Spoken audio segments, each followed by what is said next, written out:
Back to the programme नाज़रीन। Doctor साहब, आपसे हम बात कर रहे थे वसीम साहब लाहौर के अंदर। आप फरमा रहे थे कि फॉरेन पॉलिसी और डिफेंस की जो चीज़ें हैं वो तो ये जो हमारी सिविल गवर्नमेंट है उसकी डोमेन से बाहर हैं, वो तो इनके ऊपर कुछ नहीं कर रही। लेकिन अगर आप उसको डोमेस्टिक पॉलिसी के ऊपर ले आएँ, इंटरनल इशूज़ जो हैं हमारे डे टू डे अफेयर्स जो हैं उनके ऊपर भी आपको गवर्नमेंट कुछ करती हुई नज़र नहीं आती, वो क्या वीकनेस है? मिसाल के तौर पे इस वक्त सबसे बड़ा मसला तो कराची का है, और ज़फ़र ने बिल्कुल सही कहा कि यहाँ पे कुछ पावर्स हैं ऐसी जो पावरफुल रही हैं एक 7-8 साल तक, और दूसरी तरफ एक 2008-9 के बाद से एक पॉलिटिकल हॉराइजन बदला। अब यह है कि पावर की इक्वेशन ख़राब हो गई है कराची में।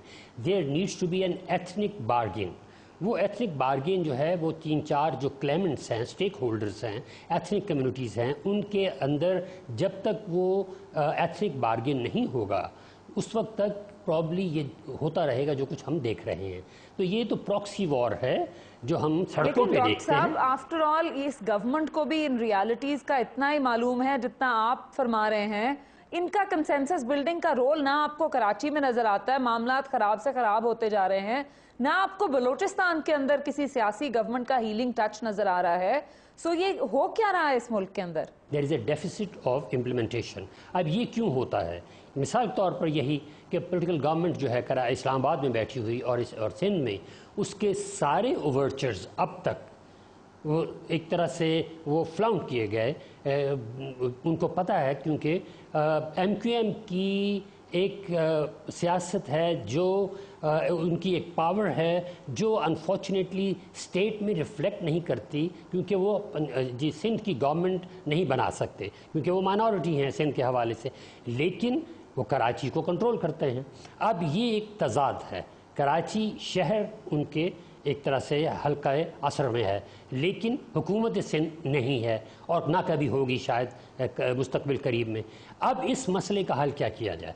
एक तो हल निकला मिसाल के तौर पर पिछले दिनों कि ठीक है बाकी सारे मुल्क में लोकल गवर्नमेंट ख़त्म, लेकिन कराची और हैदराबाद की हद तक, और अब सारे सिंध में। क्यों? क्योंकि ये एक रिकग्निशन है कि चूँकि मुहाजिर कम्युनिटी की आर्टिकुलेशन नहीं हो पा रही सिंध के हवाले से, इसलिए वहाँ एक स्पेशल केस के तौर पे लोकल बॉडीज़ को रखा जाए। मेरा ख्याल है एक प्रैग्मेटिक सॉल्यूशन था और इस पे अमल होना चाहिए था, लेकिन हमें हैरत है कि इस बात पे भी बहुत ज़्यादा कंसेंसस नहीं हो पाया।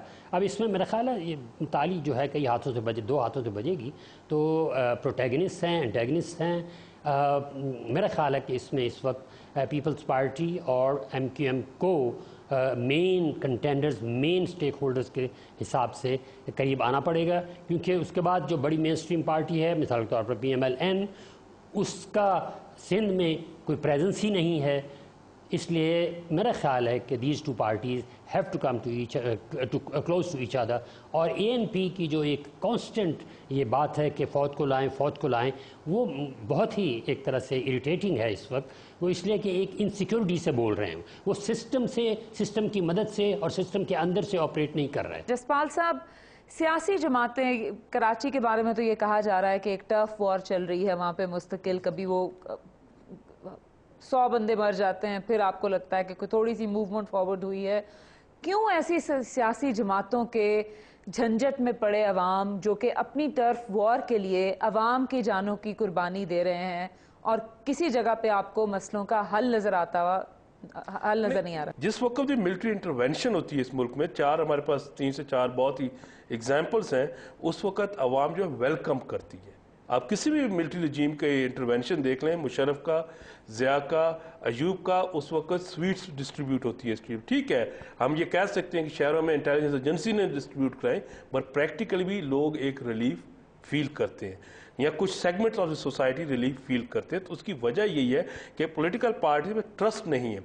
दूसरी तरफ अगर आप देखें कि इस वक्त हमें क्या नज़र आता है कि पॉलिटिकल पार्टीज हमेशा नेक्स्ट इलेक्शन को फोकस करती हैं ताकि वो मेजॉरिटी में जाए। अनफॉर्चुनेटली हमारे यहाँ पॉलिटिकल पार्टीज का जो नेक्स्ट इलेक्शन फोकस ज़रूर है, मगर उसकी डायमेंशन या उसमें जो इनपुट है वो कहाँ से आ रही है। वो ये समझते हैं कि हम जितना अपने स्टे वो वहाँ पे एरियाज बना लेंगे, एक फासिस्ट पॉलिसीज बना लेंगे, या हमारे ग्रुप्स होंगे हम उनको सपोर्ट करेंगे चाहेंगे, ना कि उनका कोई प्लान नहीं है। किसी पॉलिटिकल पार्टी का मुझे थिंक टैंक बता दें जिस पे वो आपको ये करके बताएं कि जी कि यहाँ पे ये प्रॉब्लम हो रही है। या कराची में हम रोज़ सुनते हैं इंटीरियर मिनिस्ट्री की एक स्टेटमेंट आ जाती है कि माफिया। अनफॉर्चुनेटली 3-4 दिनों से मैं एक और स्टेटमेंट सुन रहा हूँ कि फॉरेन एलिमेंट। ये आपको भी पता है, मुझे भी पता है, कराची एक पोर्ट सिटी है। पोर्ट सिटी में नेचुरली जहाँ भी बिग पोर्ट सिटीज़ होंगी, अनप्लान्ड सिटीज़ होंगी, वहाँ पे इस तरह के ग्रुप्स अमर्ज करेंगे। मगर अगर आपका वहाँ पे रूल ऑफ लॉ होगा तो आप उसको कंट्रोल करेंगे। मैंने यही सवाल मैंने डॉक्टर साहब से भी किया था, यही सवाल मैं आपसे दोबारा रिपीट करूंगी कि इंटरनल मुल्क के अंदर जो हालात हैं उनके ऊपर क्या जो हमारी सियासी हुकूमतें हैं उनका कंट्रोल नहीं है या उनकी विल नहीं है उनको दुरुस्त करने की। आपने कहा कि will, whether they lack the will to implement their और एग्जीक्यूट देयर पॉलिसीज।